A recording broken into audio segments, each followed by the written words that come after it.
My name is John Mendez, and I am your host. Welcome to Walk to Wealth, where I motivate and inspire people new to the world of personal finance by letting you all in behind the scenes of someone who's still on his way. Hi, everyone. Welcome to the Walk to Wealth podcast. If you're tuning in on any of the podcast directories or if you're tuning in on YouTube, can you do us one small favor? If you find any value in this episode, make sure to refer a friend. We're trying to impact as many lives as possible here with this show. And if you find the least bit of value, referring it to one more person to share that value is the greatest things I could receive. So make sure to refer a friend. Without further ado, I have a very special guest, Brandon. Brandon, for anyone that may not know you, tell us a little bit about yourself. You know, what it is that you do. What's your elevator pitch? Awesome. Yeah. Thanks so much for having me on. My name is Brandon Gaydorus. I live in Stamford, Connecticut. And when I was 17 years old, I found something that interests me. It was golf fitness. And then for about 9 years, pretty hard, I pursued that career. And at 26 years old, I got voted top 50 in America. And it was the loneliest day of my life. So I told myself after that, the next time I go on a big journey, the next step I take, the next challenge that I go after the next 10 years, I'm going to go up a mountain and I'm going to take a lot of people up that mountain with me. So we can be at that mountain, we can be celebrating, we can be having a good time. So I started a company in 2018, and then I branched it off into Warm Heart Life, what it is now in 2019, with a mission of growing together with as many people as possible. And the goal is in 10 years to have 10,000 student universities in the best cities in the United States. And then my 1 year goal is to help 21 people get to $21,000 a month. In income, that's amazing. So you're helping people grow their incomes and better their lives and building a tribe is what I'm getting, right? And you kind of touched upon that. That was a good rhyme. You're right. I rap sometimes. This is one of my passions that I had to let go in order to pursue better. But once I start making some more money, I might have to get in the studio. I got a bunch of friends that rap. So I might have to just get in there one time just because why not? Right. But my next question is, tell us a little bit about your walk to wealth. You know, you said you started off, in golf fitness and you got to, achieve, you were pretty successful in that avenue. Tell us a little bit more about your walk to wealth. How did this all start? Where were you before, you started finding success in your own life and everything started turning out in your favor? How did it all begin? Yeah, that's a great question. When I was younger, I always wanted to make money. I just really didn't know how to do it. And so as soon as I turned 16, I got a job working at the golf course, and you could find ways to get extra money by getting tips, however you felt like you could. And you could also do other things like get the water bottles and the beer cans from the garbage cans while you had to take the trash out at the golf course. And then you could bring them to the local grocery store and get money. So that was how I had my play money in high school, was I would actually take the cans from the golf course. And then, if you hit $30, you had a big day. Yeah. And then my mom told me, I'll never forget this. She said, I got my first paycheck and she said, put that in the bank. You're going to need that someday. And a lot of my friends were blowing their money on weed, alcohol, drugs, partying. I was working and I was banking money away. And so that's how I kind of started. But then I had a little roadblock when I just turned 19. I was doing my freshman internship. New city, new environment, totally new people, away from home. And I actually got a D on my internship because we had to do it for school. I got a D.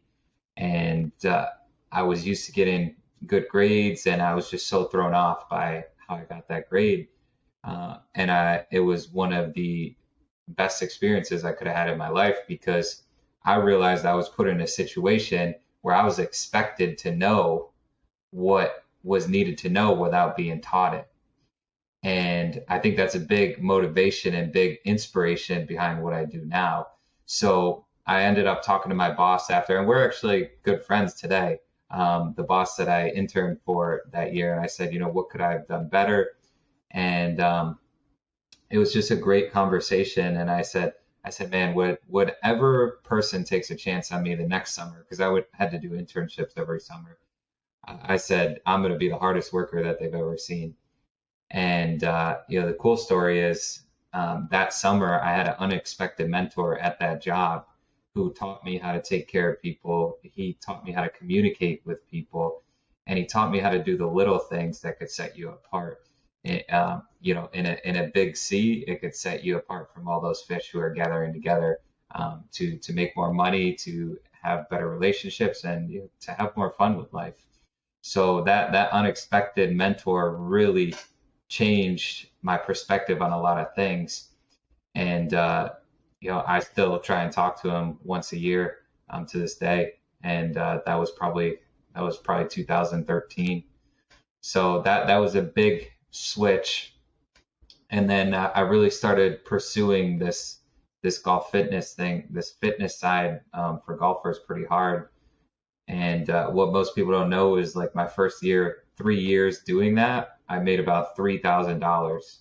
So I would train the students for free in college, and I would do it in exchange for the experience. So I would learn how to design workouts. I would learn what problems people are facing, and I started to become known as the fitness guy at school. And my senior year, they actually ended up paying me a little bit of money, not much, but it felt good to make a little bit. Something's better than nothing, right? Yeah, and so I think I did 7 internships throughout college between golf and fitness. And then after doing 2 free internships in the fitness world, I got a job after college where people were paying like $100 to $150 an hour to work with me. I didn't get all of that. I got a percentage of that, but all of a sudden I went from doing all this work for pretty much nothing to now people were paying $100 to $150 an hour to work with me at 22 years old. So that was a big switch to be able to understand, like, hey, if you really put in the work to accumulate the knowledge from the right people, then you can actually accelerate the path to wealth, even though you may be like this for quite some time. So, my first year out of college, I probably made a close to what the average person makes in America. And then my second year, I I want to say I like doubled it. I almost doubled it. And my dad looked at my taxes and he said, Brandon, whatever you're doing, keep doing it. and that was very helpful as I started my path to understanding how money works. And then in 2018, my third year out of college, I had a roadblock because the gym I was at was failing. Even though I was growing, the gym was failing. So they stopped. They didn't pay me like 10 grand, and so I left, and that's when I went into entrepreneurship. So in the fall of 2018, and I'll never forget. I had a lady hand me $1,800 the first day, and I was like, wow. Or the first week, and I was like, wow, this is if this is meant to be. And so from then on in, I've been a full-time entrepreneur, and I still have a long way to go. But as you heard earlier, that's my vision in the future, is to have 10,000 student universities. And if each of those students are paying $1,000 a month, that would be 1.2 billion. So my goal in 10 years is to have $1 million or $1 billion education system. That's amazing. That's amazing. One point I wanted to start off that you kind of interested me before we get into the nuts and bolts is that you kind of mentioned that you had a bunch of internships, most of which were for free. A lot of that your work where you're doing was for free, trading time for experience instead of money. And, a lot of people our age, there's bad advice going around about how if your job pays you only $15 an hour or $10 an hour, whatever it may be, you only give $10 an hour worth of work. And a lot of people are being fed this BS in terms of like, oh, only, give the effort that you're paid for. If they're not paying you what you deserve, that you shouldn't go the extra mile ever. What was your mindset in terms of like taking on this? What allowed you to take on all this free positions where you were trading your time for experience? What was your thought around it at that point in time, especially being so young and not getting anything in return? And most young people don't have money just sitting around and just with loaded bank accounts at that age. What was your mindset around it? Yeah, there was two things. I heard a quote, and it was, when you do more than you're paid, eventually you'll be paid more than you do. So that was very helpful. That was from a very successful person, and I want to say it was from Zig Ziglar, but I'm not sure, to be honest with you there. And then number two, this was the most influential thing. When I was 20 years old, I had a guy come to my school, and he said I wanted to be the best in the world at blank, what he wanted to do. So if you're listening to this podcast, think about something that interests you and you want to be the best in the world at that, whether it's an actor, actress, whether it's you want to be the best cook in the world, the best podcast host in the world, whatever it is. Just picture yourself, you're listening to this guy speak, and he said he wanted to be the best in the world at what he did. So he wrote down the top 10 people in the world at that, and then he went and learned, observed, and shadowed all of those people on his list. And he was very, very, very successful at what he did. So I just started doing that. At 20 years old, I wrote down my list, and then I just started saying, okay, who can I learn from? Who do I want to learn from? And who's the best at that? And then I would start learning from those people. So I think within 3 weeks, I was talking on the phone with someone on my top 10 list, and I was hooked. So I was like, and then shortly after that, I'm at Duke University, learning from the strength and conditioning coach there for the golf team. And he literally just gave me he just showed me exactly how he programmed design, and he introduced me to the coach, the team. And, when you see greatness like that, you start to understand what you need to do to become great. So that was a pretty influential moment in my life. And you talked about how, like, if you're not getting anything in return, what keeps you to keep doing it? The thing is, when you do internships for free, you're getting a lot in return for you to be staying there. So I was learning so much knowledge that I felt like it was a steal me actually being there. So that's the thing. When you go in from that perspective, like, okay, if I work for someone for free and they're the best in the world at that, and they're making 10 times more money than the person that would pay me $10 an hour, what is actually making you more money?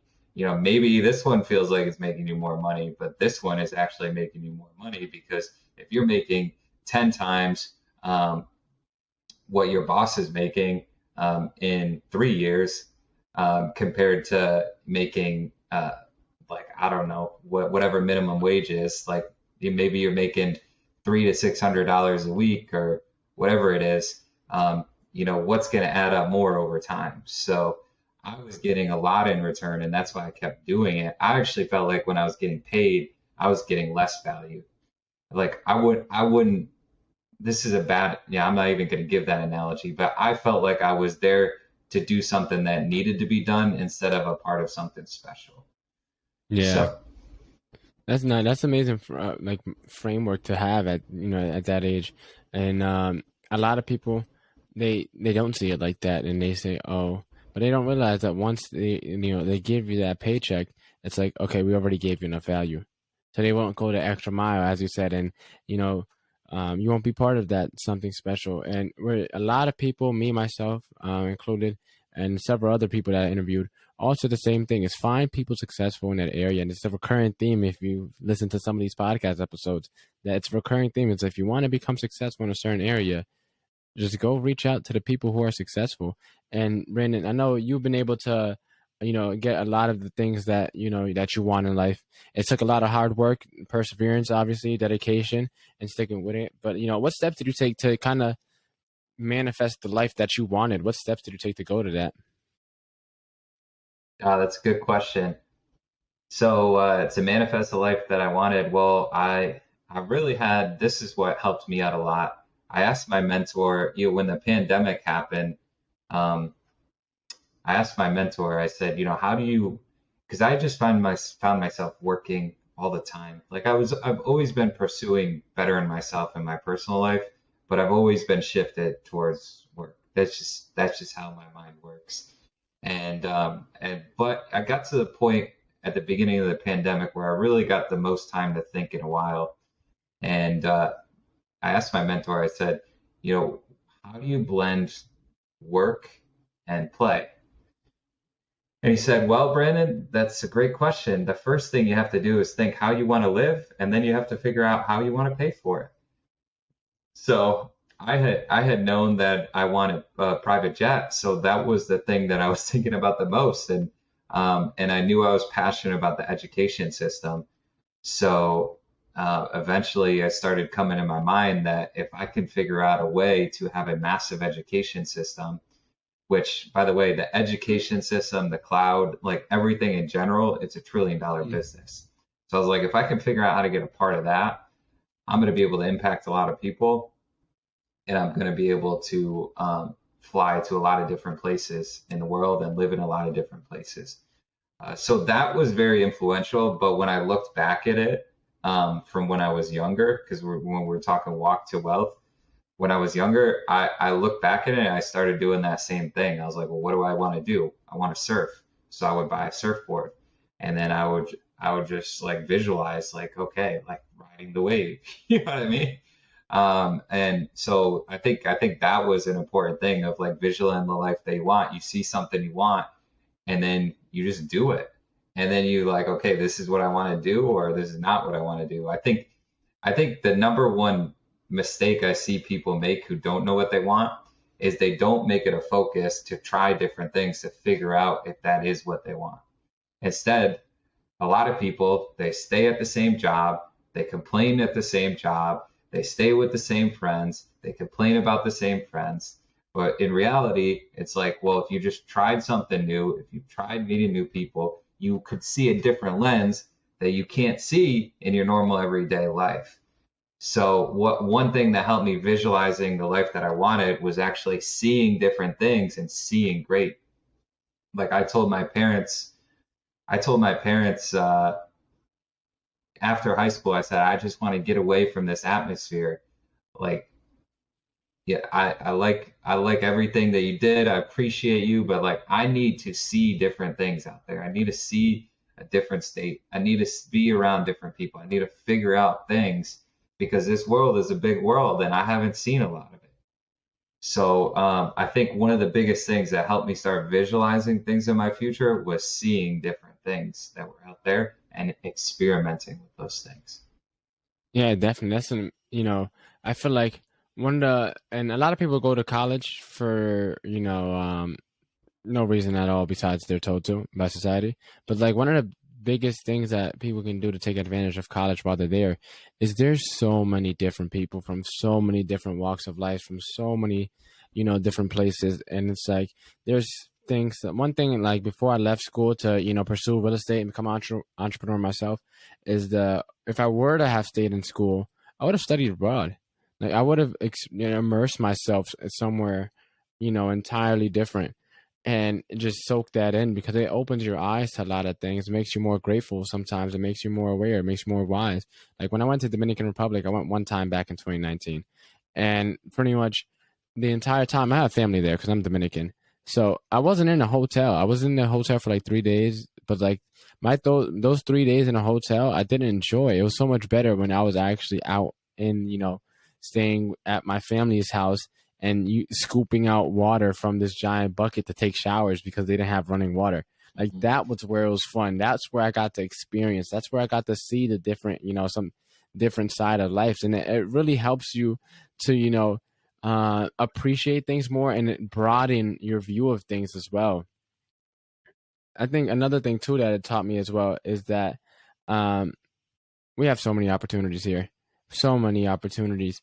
And like that kind of leads me to my next question. It's like with all these other opportunities, once we take the time to, try new things and, see which one sticks, and if one sticks, what's the next step from there? What does one do? One, let's say they throw a bunch of, darts at the wall. One of them, a couple of them sticks. What do they do there after they finally get an idea? Because most people aren't too certain, but they have a feeling, or they may have, some intuition that this may be the route for them. What do you do from there? Yeah, that is a great question. So the number one mistake I see people make once that happens is not going to the direct source who has that. So if I want to so for example, like real estate, if I want to be the best real estate investor in the world, I'm just going straight to Grant Cardone. Like I'm just going straight to Grant Cardone and I'm studying his book. Like if I don't have a lot of money, I'll study his book, how to get wealthy in real estate. And then I'm going to find the best person in my area who can help me with the real estate so I can spend time around someone too. And that's the number one mistake that I see made once you see something you like. So, because a lot of people, including myself at times, this is probably one of the biggest mistakes I've made in life, try and do stuff alone. And it just doesn't make any sense, because if someone can help you get there at an accelerated rate, whether you have to pay them for their time, whether you have to intern for them, whatever you have to do, you've got to go do it. So I'm trying to take on the biggest challenge of my life next April, and there's stuff that I just don't know how to do. And as much as I want to do this by myself, I had to reach out to someone who I knew could help me out with this. And she told me today, like, hey, you know what? I can help you out as a consultant for this. And it's not even a doubt in my mind that I should be paying her to help me out with this, because she can save me time, energy, stress, and effort on the things that I don't know that she has done before. So when you see something that you want to take action on, start learning from the best in the world, and then get around people in your community who are at the top of the game there. Yeah, and definitely. And I feel like, to add on to kind of what you were saying, is that we get this focus, and sometimes we can't do it alone. But people got this, this ego, this pride, the term that flies around ever, self-made millionaire. The amount of self-made millionaires I could probably count are probably on my hand. Because behind every self-made millionaire is some assistant or some exec, some VA or some, friend or family member that loaned money when they were first. There's always someone behind them. And these people become like super successful. And then they, discredit all the people that were there when they needed help. And so I love the fact that, you really emphasize and hit home the fact of, if you want to go fast, go alone. If you want to go far, go together. That's the first thing that I talked about.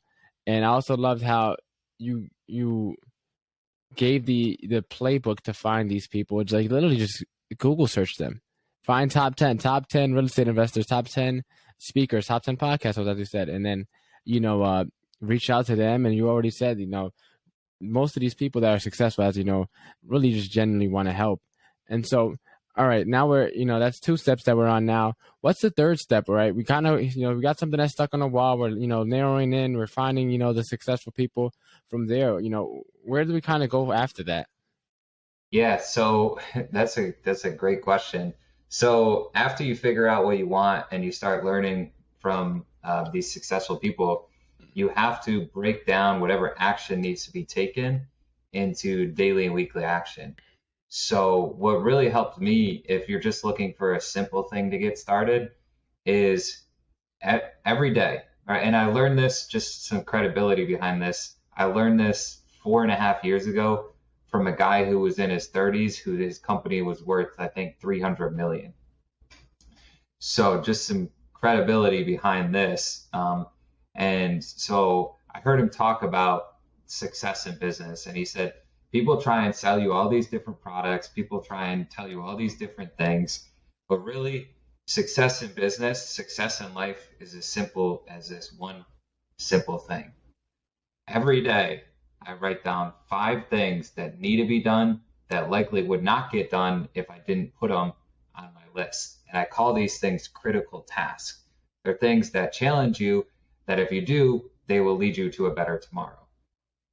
So I started doing exactly what he said. And what he said is you write down things in your life that you need to get done personally, professionally, financially, whatever it is, and write those down. So maybe it's like, one example is people are like, Brandon, how have you written 4 books in 4 years? Well, on my critical task, I just put work on book. That's one of the 5. And if you're struggling to go to the gym, if you're struggling to work out, then put work out. And so if you need to reach out to 10 people a day and you're not reaching out to 10 people a day, then you put reach out to 10 people a day. And you could fill those. And like one of the things I did when I was younger, when I wanted to learn how to talk to people more, is I would put meet 5 new people. And boy, did that push me out of my comfort zone. 4 or 5 years ago, I look back at those challenges that I would put on myself for that day, and I'm like, wow, that's why I'm able to talk to so many people when I'm out at a networking event, when I'm out at the bars, when I'm out pretty much wherever, it is because of these little things I did years ago. And so you put 5 things down there, and then when you do all 5 of them, you win the day. If you don't do all 5 of them, if you do 4 out of 5, then you lose the day. But in reality, you still did 4 more things than you probably would have done. So even when you lose, sometimes you're way more productive than if you didn't play this simple game. So I've done that for over 1,500 days. I have I think 82% winning percentage. So 82% of the days I've gotten all 5 things done. And that other 18%, I probably got like 60% of those tasks done. I don't know that stat for sure, but I know I'm right around that 82% winning percentage. So I think that's the most important thing is that, once you see something that you want, once you see something that you can take action on, it's important to break it down into daily, weekly tasks so that you can keep progressing forward. And a lot of times people make this like way too complicated. Like for my events, the reason why I've been able to get so many people at my events with very low staff is because I just put on reach out to 10 people a day, reach out to 10 people a day. And when you do that over 12 weeks, you find yourself reaching out to a lot of people. And so I think that's hits the nail on the head on point number 3 is like you have to get in habits that could lead you to the person you want to be in the future, because every successful person didn't get to where they are overnight. They took a lot of steps as they were climbing up that mountain, and they took a lot of falls. And then they looked, when they fell, they said, okay, what did I do wrong? And then they started working on those things that they did wrong so that they could build up a stronger foundation as they kept hiking up that mountain. Yeah, definitely. That's something that I learned at Keller Williams myself. There's this one thing we call the 411.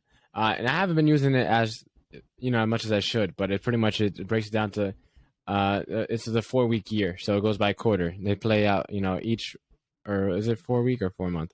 I forget exactly how it goes. I need to but you just pretty much break down the things, and each week you have your set tags, and then you go down for each week, each day. You know what you're gonna do, so that you can stay in task. But so by the end of the month, you know whether or not you're on pace to hit your goal by the end of the year. It's because it breaks it down, and that's one of the things that I did to hit my investing goal back when I first started my my right around the time I had like my personal finance epiphany.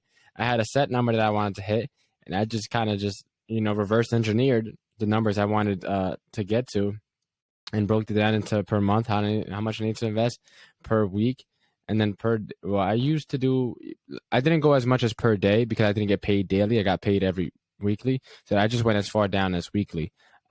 because that's how I knew I got paid, and it just worked from there. And every time I wanted to, shorten the date to reach my goal, I would just redo the reverse engineering from that set date instead of the end of the year, and run the numbers that way. I want to make a quick pivot before we go on to the next step, just to kind of talk a little bit about public speaking. I feel like speech is one of the most powerful weapons that you could have. If you learn how to become articulate, if you know how to if you master communication, you master speech, you master how to use language, you can become a dangerous person. And not dangerous in a way like, criminal, but like dangerous in terms of like, if you're in a business field or any field or wherever, you are going to succeed and find massive success. So as for a lot of people, it's kind of hard, especially because now most people our age are on social media. They don't have face-to-face interaction. They don't speak anymore. They text. They use acronyms. They don't have actual conversations anymore. So it's kind of hard to learn how to articulate yourself. Your whole life it's just been behind the screen. What steps did you take to become proficient in public speaking? Break that fear, if you had a fear of public speaking. What advice would you give to someone to become a better speaker, a better communicator? Yeah, great question. So I took a well, I'll go even before that. So I went to an event when I was 23 years old, and he had us write down two goals and then state it to someone. And one of my goals was to speak in front of 50 people. So I just wrote the goal down. I didn't know much about goal execution. I just knew I wrote a goal down and I wrote a date down. So speak in front of 50 people by the end of the year. So I booked a speech at my old college because I had to figure out where do I go? Where do I go to get in front of 50 people? And when you actually take action on that, it's a lot harder than you think to get, Yeah. to get in front of, to get 50 people to actually show up for you to talk. So I booked a speech at my old school, and then next thing I know, I get a call from like this guy, and this guy at the school, and I have four speeches in one day. So Sheesh. I was like, oh, this is great. The only problem is I didn't know how to public speak. I just wanted to public speak. So, so I have 2 months before this happened. So I go back to the top 10 rule, and I'm just like, okay, who is really good at public speaking that's very young? And I met this girl, or I saw this girl, Ashley, on social media, who was probably around my age, maybe a year or two younger, who just opened for Gary Vee and was speaking in front of crowds of people.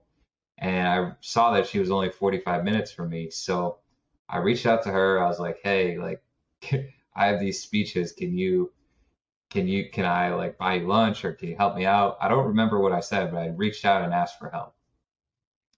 And she's like, okay, meet me at the Barnes and Noble and I'll help you out. So I drive 45 minutes, I show up, and there she is. She's there. And she's like, okay, what are you speaking on? I'm like, well, I have to do a leadership speech. So I pull up my PowerPoint and I start reading off my PowerPoint. And she just shuts down my PowerPoint and she goes, cut the BS. Why are you a leader? You're speaking on leadership. Why are you a leader? And I'm like trying to memorize from my slides. And she's like, listen, if I were you, I would call the school and say, hey, thank you for the opportunity, but I think you could find a better fit. So I was like, damn. She gave it to you straight. She gave it to me straight. So I was like thinking the whole car ride back, do I call the school or do I not call the school? So what I did is I just went to the park and I just flipped my phone around and I just started recording myself speaking in front of the camera. And I think I did it like almost every day leading up to the speech. And if I didn't record myself on camera, I was visualizing my speeches at night. And because she told me that day, she's like, people who use PowerPoints, like it just takes away from their credibility. And at the time that was very helpful, but nowadays, like there's certain things in PowerPoints that are really helpful that bring visuals. But that really helped me at the time because I just started speaking without PowerPoints. And now I feel like I get a lot more value when I do use a PowerPoint. Like I don't have to look at a screen, but I could put the visuals in people's heads. Yeah. And I owe her a lot of credit for that. So I ended up doing the 4 speeches, and it was really good. And then 2 years passed, and I didn't really do much speaking. And my mentor was like, "Hey, you need to go to this speaker school." So it was like $1,400, which to a 25-year-old is, yeah, it's not the cheapest thing in the world. Yeah. So I was like, all right, I'll do it. So I went to this speaker school, and it was 3 days, and it was great. It was some really good information. But the problem was there was so much information in 3 days. So I was like, well, if I don't practice this, it's just going to slip by. And then I feel like I just wasted all that money. So that's when I started the Warm Heart Life page because I was too embarrassed to make videos on my normal page. So I started the Warm Heart Life page, and I said, I'm going to do 4 posts a week. And I haven't missed a post since I started in October of 2018. And that's the thing, people see that I'm a better public speaker, but if you go to the very beginning of the Warm Heart Life page, you'll see I was very bad at video editing. I didn't know what to do with my eyes. And then what you wouldn't see behind the scenes is for a 60-second video, there was times when I was shooting it 30, 40, 50, 60 times just to post it on a page that I probably had 100 followers.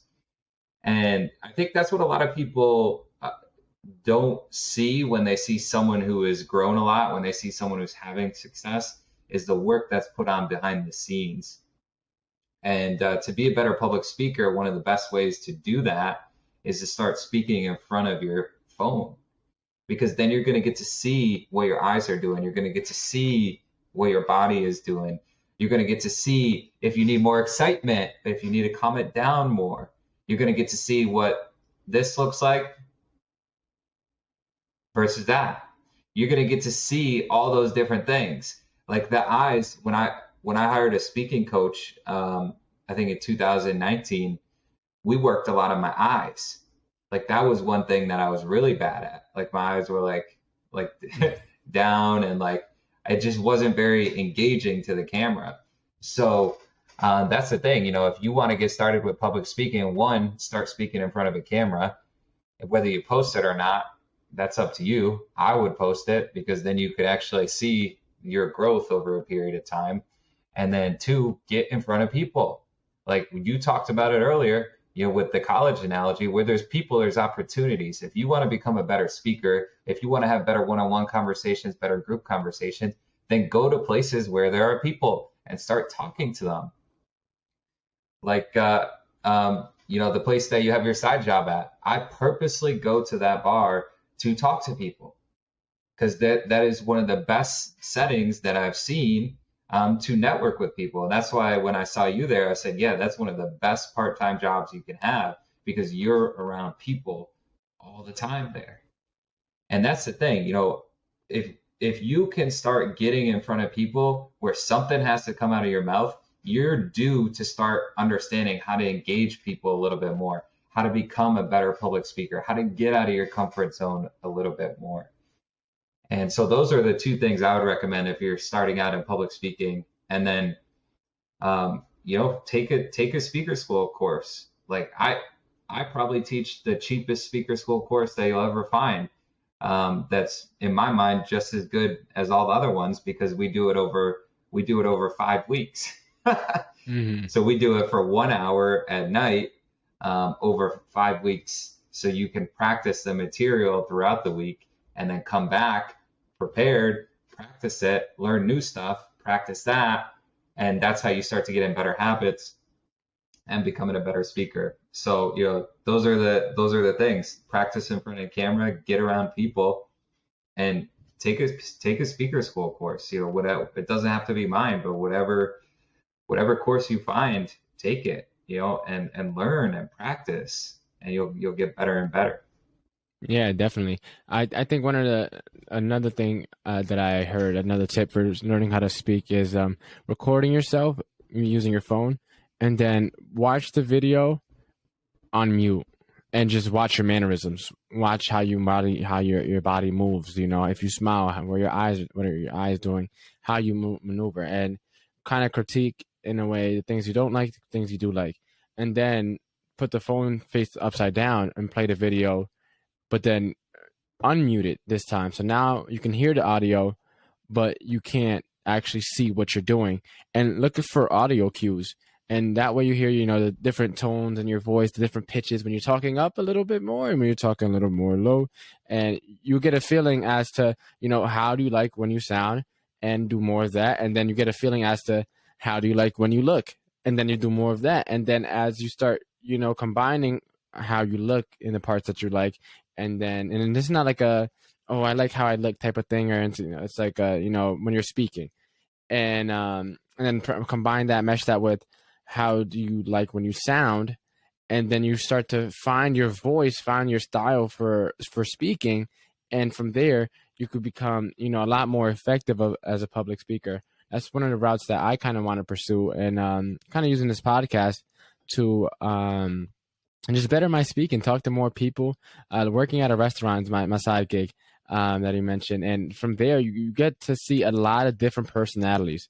Like it's I think real estate is another one where you get to see it. If you work in any industry where you're cold calling, you'll get to see a ton of surprising people. I always say it's like a mystery box when you dial that phone, because Yeah, you don't know who's going to pop up on the other end.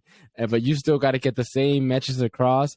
But that same message can be told in so many different ways. And you just got to figure out, you know, which way of telling that message is going to resonate with that person the best.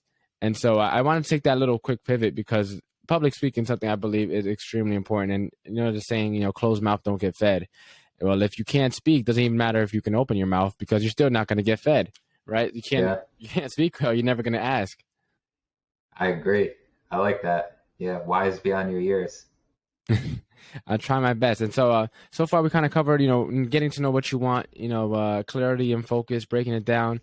You know, what as you feel, what is the last step that kind of cements this whole process, and, you know, make sure like it all comes together, because, you know, you got to complete the process. What is the last step to, you know, getting what you want in life?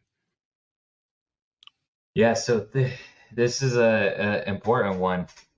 So a lot of people can probably relate to people who add value to their life and then people who uh, negate value.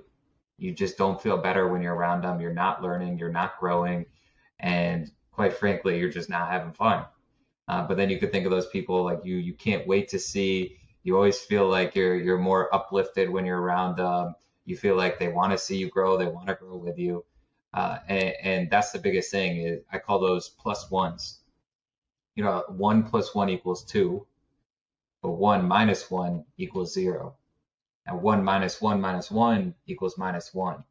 So if you can get more of those plus ones around you, you're going to have better health most likely. You're going to have better relationships most likely. Yeah, and you're most likely going to be more fulfilled and have more wealth because those people are constantly trying to figure out how you can be better and how they can be better. And if you just get more of that in your life, the rest will take care of itself.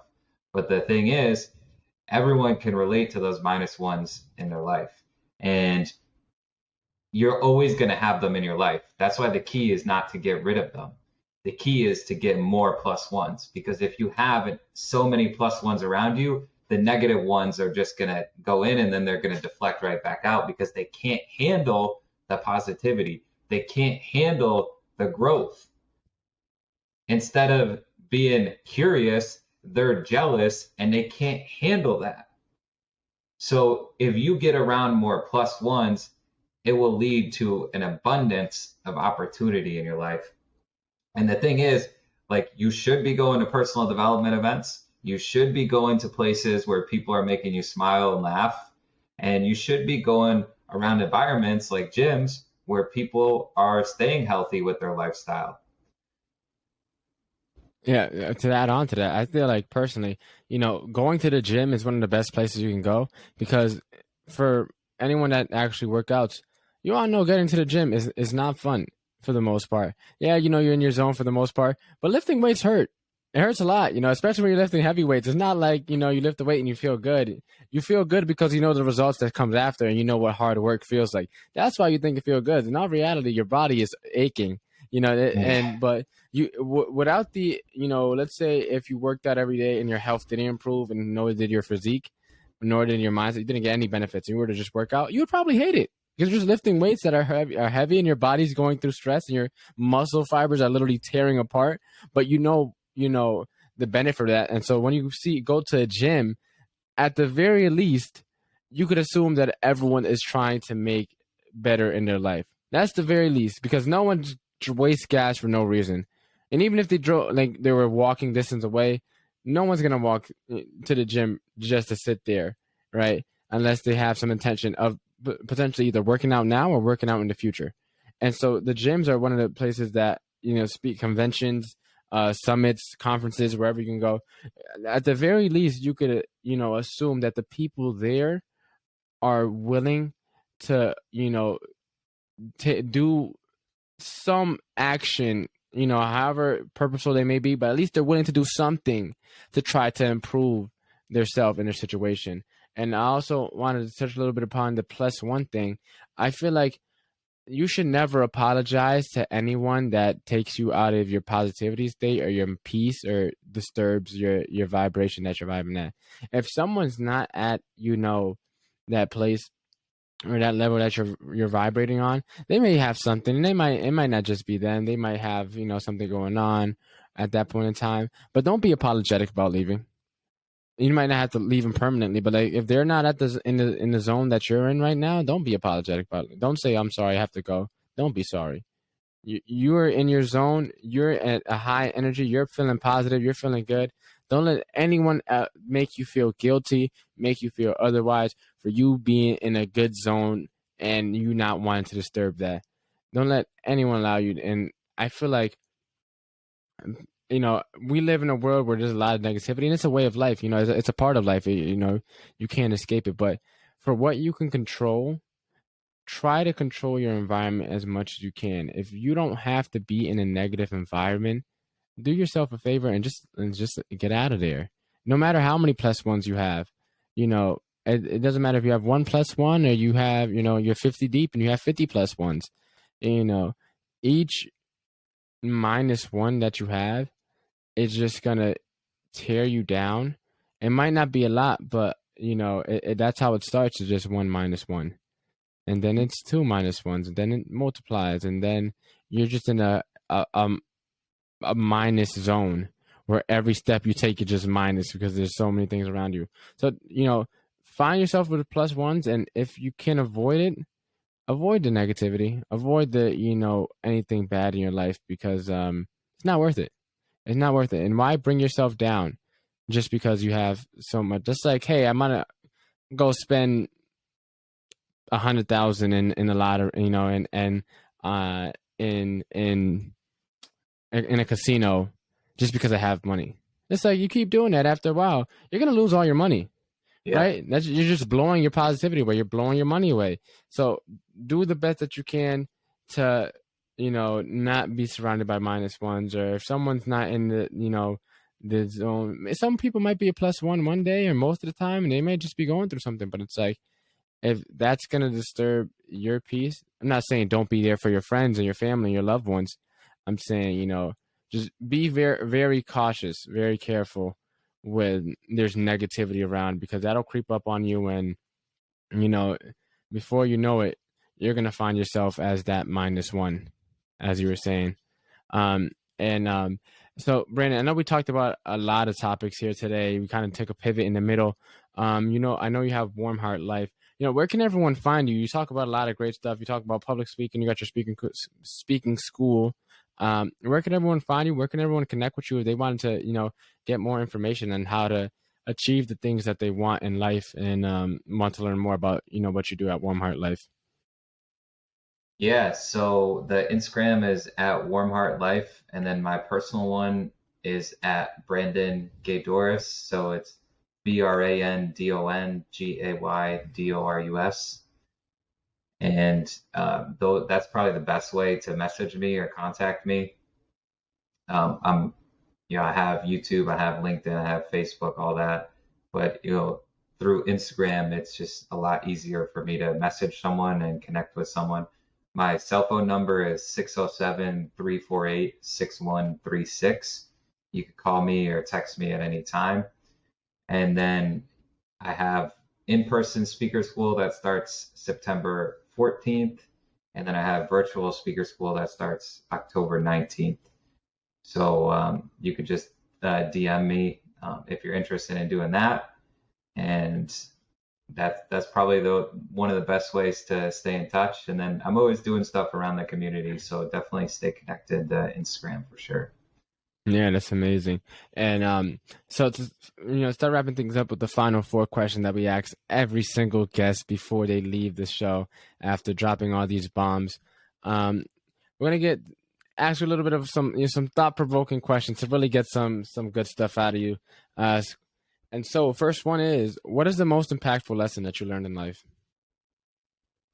Ah, the most the most impactful lesson. So I asked my mentor, I said, why do most people never get what they want in life? And my mentor said, most people never get what they want. Most people won't get what they want because they don't go after it fast enough. And that was about 4 years ago I heard that. So since then, released 4 books, had multiple personal development conferences, taught multiple speaker schools, and mentored, I think, over 60 to 80 high school and college students. I forget what the exact number was. And I'll never forget that. He said most people never get what they want because they don't go after it fast enough. And that's the thing, while people wait, I'm creating. So, you're going to see a lot of people waiting in life. So just do the opposite and create opportunities for yourself and for other people. CARE stands for the core values of Warm Heart Life, which is create opportunities for yourself and others, live an active lifestyle through your words and actions, earn respect daily because respect isn't just given, and then excel forward to get whatever it is that you want in life, whatever it is that you want in life. I mean, that's an amazing group of core values to have to set your foundation in your business on. Next question would be what is the most admirable trait a person can have? I think it's caring. I think it's the main core value of Warm Heart Life, which is to care. So I think if people just cared a little bit more, they would make more money. I think if people cared a little bit more, they would have better relationships. I think if people cared a little bit more, not just about their health, but in general, about the environment, about the world, I think they would be healthier and the world would be healthier. I think if people just like were that warm heart in the world, that is the most admirable. I made a post a couple weeks ago. I said a warm heart is one of the best superpowers that a human can have. Warm hearts can touch people in ways that just can't be touched. And so I would say that's probably the most admirable trait is to care a little bit more. And when you care a little bit more, you care around that warm heart that can touch a lot of people. Yeah, that's amazing. And if you wanted to change someone's life with one book, what would you recommend? What's the situation? Take it how you like it. If you wanted to change someone's life, doesn't matter. If you had one book, your Swiss Army knife, what book are you telling them to read? Well, I would actually say my book, Skip College, Read This. I mean, I've had 40-year-old people, very successful careers say that book is a game changer and made me think in ways I've never thought before. So Skip College, Read This is a book that really makes you think about different things in your life that helps clarify the focus to figure out what it is that you want to go after and then how to go after it and then how to get in touch with the right people to be able to do that, and then what steps you need to take to really accelerate forward once you learn all that knowledge. Okay, and to finish it all off, what is the legacy that you're trying to leave behind in a couple sentences? I know you mentioned that you're trying to reach a $1.2 billion education, system/business. But what is the legacy that you're trying to leave behind? Yeah, I want a world full of warm hearts. I just think, when I'm dead, I just want warm hearts that can carry on these core values, that can carry on this mission, and that can positively impact a massive amount of people. So I have this vision with Warm Heart University that a lot of colleges rely on sports teams for these big events. And I have this vision with Warm Heart Life that on Fridays we have Fired Up Fridays, and we have the 10,000 students at the school. They show up in the arena, and all these people who have grown together with me over the 10 years, we bring them in as speakers on various different Fired Up Fridays, and they share their story to the students. And every Friday we have this arena full of thousands and thousands of people, getting fired up around personal development, around growth, and just surrounded by plus ones. So, I would hope, my intention is to make that happen, but legacy wise, I would love to see that happen past my life, because I have never seen a consistent personal development event with that type of atmosphere. I've seen personal development events with that type of atmosphere, but I've never seen a consistent one like that. So I would love to leave that legacy, because I think that type of atmosphere can just change so many lives. Yeah, well, that's a lot of plus ones to have around you at the same time every Friday. So I can only imagine where it would probably lead to. Well, Brandon, it was a pleasure having you on. Thanks again for doing this. Thanks again for agreeing to just hop onto the show, share some of your knowledge that you have, stored up, and, give back. I know you are also local as well, so it's great also having someone nearby.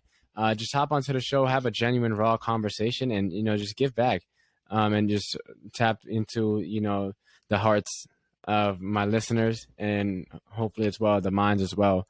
And if you took just one thing away, I guess your core message would probably be, to have a warm heart, to care, and to get after what you want. And now that you have the playbook, you have no excuses. Go out there and make it happen. Brandon, as I said, it was a great having you on, and I look forward to staying in touch. All right. Thanks for having me on. Really appreciate it. And everyone who listened, thank you for listening. Thank you guys for tuning in to today's episode. Again, I am your host, John Mendez. You can find me at JohnMendez_Realtor and at Walk to Wealth on Instagram. Please make sure to subscribe and leave a review if you're loving the podcast so far. New episodes are released every Sunday. Look forward to seeing you guys on the next episode. Take care.